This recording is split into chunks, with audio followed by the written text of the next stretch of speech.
இந்த கொங்கு நாட்டில் சாமை மிகுந்து விளைந்தது. குளத்தை சுற்றி சாமை வயல்களாக இருந்ததான் சாமை குளம் என்று அழைக்கப்பட்டு இன்று சர்க்கார் சாமை குளம் என்று அழைக்கப்படுகிறது. கம்பு, சாமை, குதிரைவாளி என்று பண்பாட்டு ரீதியான நமது உணவுகளை தவிர்த்து இன்று நீரிழிவு நோயின் பிடியில் நிற்கிறோம் நாம். இந்த உள்ளிவிளவு ஆட்டம் ஆடும் பொழுது 200 நீரிழிவு புள்ளிகள் இருந்தால் அது 120 நீரிழிவு புள்ளிகளுக்கு குறைவும். அவ்வளவு சக்திகள் எரிக்கப்படுகின்றன. பண்டைய நமது ஆன்மீகம் என்பது ஒரு மருத்துவமாகவும், பண்டைய நமது ஆன்மீகம் என்பது ஒரு உளவியலாகவும், ஒரு வாழ்க்கை முறையாகவும் ஒவ்வொரு திக்கிலும் அது தனது ஆளுமையை செலுத்தி நிற்கின்றது. இன்று நாம் பண்பாட்டை இழந்தோமோ அனைத்தையும் இழந்தவராக நிற்கின்றோம். ஆதீனம் பண்பாட்டை மீட்டெடுக்கும். அதே போல நமது இந்த ஆரை நாட்டு திருத்தலங்களில் வாலீஸ்வரர், சுக்கிரீசர் என்று 2 ஆலயங்களின் பெயர்களை கூறினோம். பொதுவாக உள்ளிவிளவு வெளியே கோயில்களில் நடக்கும் பொழுது பல புராணங்களை நாங்கள் சொல்லி நடத்துவது என்பது வழக்கம். ஆனால் இங்கு பட்டை தீட்டப்பட்ட வைரங்களுக்கு இடையில் நாங்கள் ஒரு கூழாங்கற்களாக நின்று கொண்டிருக்கிறோம். ஆக ஆன்மீக வரலாறுகளை நாங்கள் கூற இயலாது. அது பிழைகளை சுட்டிக்காட்டுவதாக அமைந்துவிடும். ஆகவேதான் எங்களுடைய நடனத்தை பற்றிய விவரங்களை மட்டும் கூறி இந்த நிகழ்ச்சியை நடத்தி கொண்டிருக்கின்றோம். சுக்கிரீஸ்வரர் பெரியபாளையம், திருப்பூருக்கு அருகிலுள்ள பெரியபாளையத்துக்கு அருகிலுள்ள சுக்கிரீசர் என்பது சுக்ரீவன் சிவலிங்கத்தை பூஜை செய்த இடம். அதே போல சேவூரில் இருக்கும் வாலி சிவலிங்கத்தை பூஜை செய்த இடம். தாராபுரம் வாலியின் துணைவியார் தாரா. அங்கு ஆஞ்சநேயர், சிவனின் ஒரு வடிவமான ஆஞ்சநேயர் பதியம் கொண்ட இடம் தாராபுரம் மற்றும் வாலியின் துணைவி பிறந்த இடம் தாராபுரம். அவ்வாறு இந்த கொங்கு மண்ணில் இராமாயண பதிவுகளும், அது மட்டுமல்ல பாண்டவர்களின் பதிவுகளும், மகாபாரதத்தில் உள்ள பல இடங்கள் இந்த கொங்கு நாட்டில் தடம் பதித்து வாழ்ந்து வந்த ஒரு மிகப்பெரிய ஆன்மீக பூமி. அந்த ஆன்மீக பூமியில் நாம் அவதரித்து ஆதீனத்தின் அருளாசியில் இன்று பிடிபட்டு நிற்பதென்பதை இது மிகப்பெரிய பேருநிலை அடைந்ததற்கு ஒப்பானதாகும். அதற்கு பெரிய ஆதீனத்திற்கும் நமது இளையபட்டம் அவர்களுக்கும் தாழ்வணிந்து நன்றி சொல்லி இதோ நமது அடுத்த ஆட்டத்திற்கு செல்வோம்.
சிவனுக்கும் பார்வதிக்கு வேதா நாளும் உண்டு, மாயனுக்கும் மங்கையர்க்கு அவதாரம் 10 உண்டு, அண்ணருக்கும் பொன்னருக்கு குன்னடைய பாட்டும் உண்டு, குன்னடைய கவுண்டருக்கு மண்ணாள 2 அண்ணரு பொன்னரு அருமை தம்பி சங்கரு, மனையாள ஒரு பொண்ணு அருக்காணி நல்லதங்கா, அவங்க வயது 16, வாலிபம் 90. பூலோகத்தில் இல்லையப்பா நம்ம பொன்னிவள நாட்டை போல, அங்கே காகம் பறக்காது, கருக்குருவி நாடாது, அங்கே சிட்டு பறக்காது, சிவக்கொழுந்து வாடாது. அண்ணரோட பேர் சொன்னால் அழுத உள்ள வாய்மூடு, இங்கே பொண்ணரோட பேர் சொன்னால் இப்போ பிறந்த புள்ள வாய்மூடு.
அதேபோல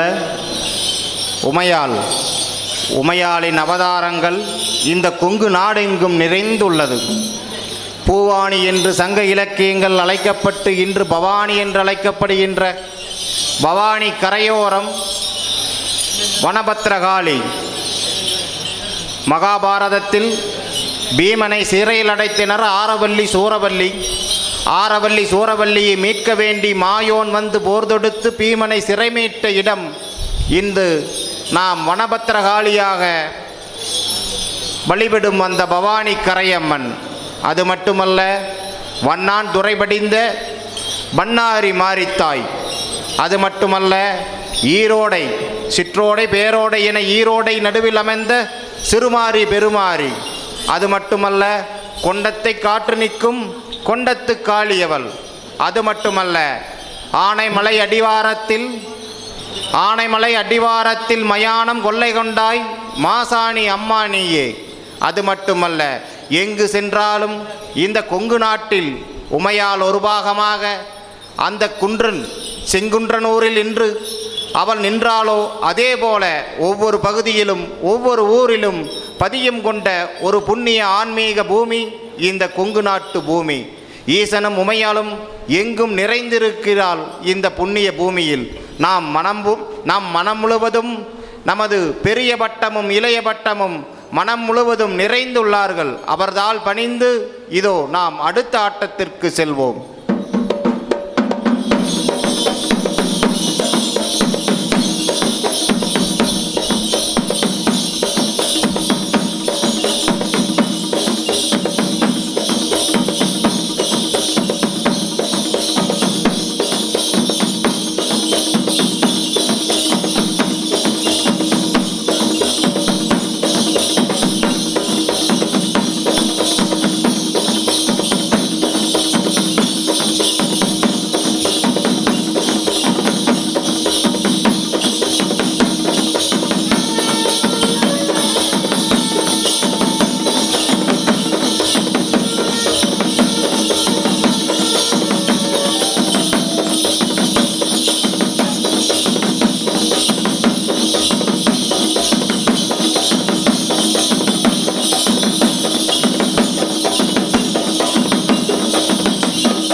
பழனி மலையாரா பதக்கமல்லி பூவெடுத்தே, சிவன் மலையாரா செம்பக பூவெடுத்தே, சென்னி மலையாரா செவ்வரளி பூவெடுத்தே, கைத்த மலையாரா தங்கரளி பூவெடுத்தே, மருத மலையாரா மறிக்கொழுந்து தலையெடுத்து, பச்சை மலையாரா பதக்கமல்லி தான் எடுத்து, வீர மலையாரா வெள்ளரளி பூவெடுத்து, உதயகிரி மலையாரா உதிரம்பூவெடுத்து, அழகழக மலை கட்டி இங்கே ஆதீனத்துக்கு சாத்திவிட்டா ஆதீனுக்கு சாத்திட்டா ஆதீன அலங்காரா அடுக்கரளி சிங்காரா.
அறியாதவன் பாடுகின்றேன் அம்மன் திருக்கதைய, தெரியாதவன் பாடுகின்றேன் தேவி திருக்கதைய, எட்ட நின்று பாடுகின்றேன் ஏழையம்மா உன்னடிமை, பத்தென்றால் உண்டறியேன் பாலனம்மா உன்னடிமை, குழந்தை வருந்துவது கோயிலுக்கு கேட்கலையோ, கொட்டு முழக்கு சத்தம் உன் கோட்டைக்கு கேட்கலையோ, சலங்க சத்தம் அம்மா உன் ஜன்னதிக்கு கேட்கலையோ, தேடி இழைக்கின்றேன் தேவி முகங்கான, காசி வளநாட்டை விட்டு கட்டழகியே வருமப்போ, ஊசி வளநாட்டை விட்டு நீ உத்தமையே வருமம்மா.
இந்துக்களின் புனித நூலாம் பகவத்கீதை.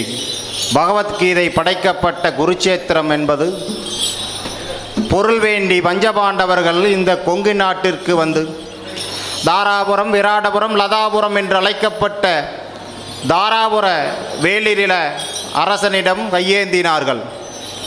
அவன் வைத்துள்ள பொன்னும் பொருளும் அளித்தது போக பற்றாக்குறைக்கு 1000 பல்லாயிரக்கணக்கில் அவன் கொண்ட காமதேனும் என்ற காங்கேய நாட்டு பசுக்களின் செல்வம் பெருந்தொழுவமாக விரிந்து நின்றது. அந்த பெருந்தொழுவத்தின் மையம்தான் திருப்பூருக்கு அருகே பெருந்தொழுவு என்று இன்றும் அழைக்கப்படுகிறது. அப்படிப்பட்ட மாபெரும் காமதேனு மந்தையை பாண்டவர்கள் அந்த குருச்சேத்திர யுத்தத்திற்காக திருப்பிச் சென்ற இடம்தான் திருப்பூர் என்று இன்றும் அழைக்கப்படுகிறது. அப்படி ஒவ்வொரு இடமும் ஒவ்வொரு ஊரும் பட்டீஸ்வரரை பாதம் பணிய வந்த ஈச்சனாரியில் அமர்ந்த அந்த கணபதி துணையுடன் இந்த கொங்கு மண்ணின் ஒவ்வொரு ஊருக்கும் ஒரு மாபெரும் வரலாறும், ஒவ்வொரு குடும்ப தலைவரின் முன்னோருக்கும் ஒரு மாபெரும் சரித்திரமும் பொதிந்துள்ளது. அதை நாம் மீட்டெடுத்து நமது ஆன்மீகத்தை உணர வேண்டும். அதை மீட்டெடுத்து நமது பண்பாட்டை உணர வேண்டும். அதை நாம் மீட்டெடுத்து நமது குருகளின் தாள்களில் பணிந்து இந்த வாழ்க்கையை உய்ய வேண்டும் என திருத்தாள், பெரிய ஆதீனத்தின் திருத்தாளையும் இளைய ஆதீனத்தின் திருத்தாளையும் பணிந்து இதோ நமது அடுத்த ஆட்டத்திற்கு செல்கிறோம்.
ஆதி ஈசனின் பிள்ளைகளாக கருதப்படும் ஆதன் பூதன் சாத்தன் நையன், இவனுடன் கருப்பன் கருப்பராயன், நெருப்பை சிவனாக வழிபட்ட நமது ஆதி குடியினர் கருப்பராயனை காவல் தெய்வமாகவே இன்றும் நாம் வழிபட்டு வருகிறோம்.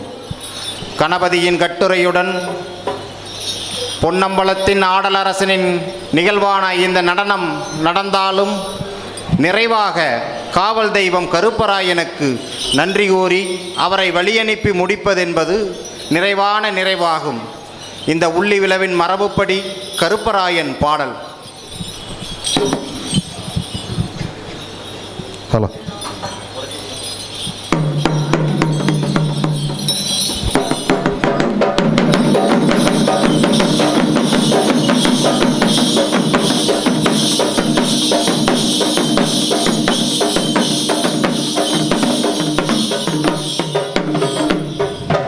ஏய் காத்துல வந்தனடா கருப்பராயனடா, ஆகாய வழி வந்த ஆகாய ராயனடா, முன்னாடி தோன்றி நிற்க முனியப்ப நானடா, ஆதீசம் பெத்தெடுத்த அருமை தம்பி நானடா. ஏய் கொங்கு நாட்டு தலைமலை ஆனாமலை பழனிமலை கருமலை கொல்லிமலை கோளாறு தங்கமலை, இப்படி மலை சூழ்ந்த கொங்கு நாட்டு பட்டீசர் ஆதீனம் வீரசைவ தலைமை இதுடா. இன்னைக்கு என்னைக்கு எங்காவல் நடக்குமடா, ஆதீனத்து 8 திசையனைத்து எங்காவல் நடக்குமடா. பட்டாட வளவளக்க பவளமல்லி கிளுகிழுக்க வேலு கம்பு முண்டு வீச்சருவால் உயரா பாத கொரடு கண்டு பாதுகாப்ப நாளிப்ப.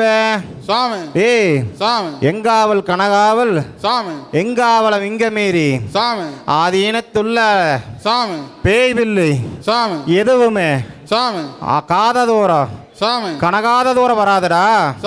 ஏய் நாயி கருநாயி கருநாயி துணையோட குதிரை வெண்குதிரை வெள்ள குதிரை ஏறி வெகு தூர எங்காவ ஆதீனாரோட. ஏய் வெள்ள குதிரை ஏறி வெள்ளி பெரம்பெடுத்து விளையாடி வருவனல்ல, தங்க பெரம்பெடுத்து தரணியெல்லாம் அளப்பனல்ல, நான் வெள்ளி குதிரை ஏறி விளையாட போற அடி அடிரா பார்க்கலாம்.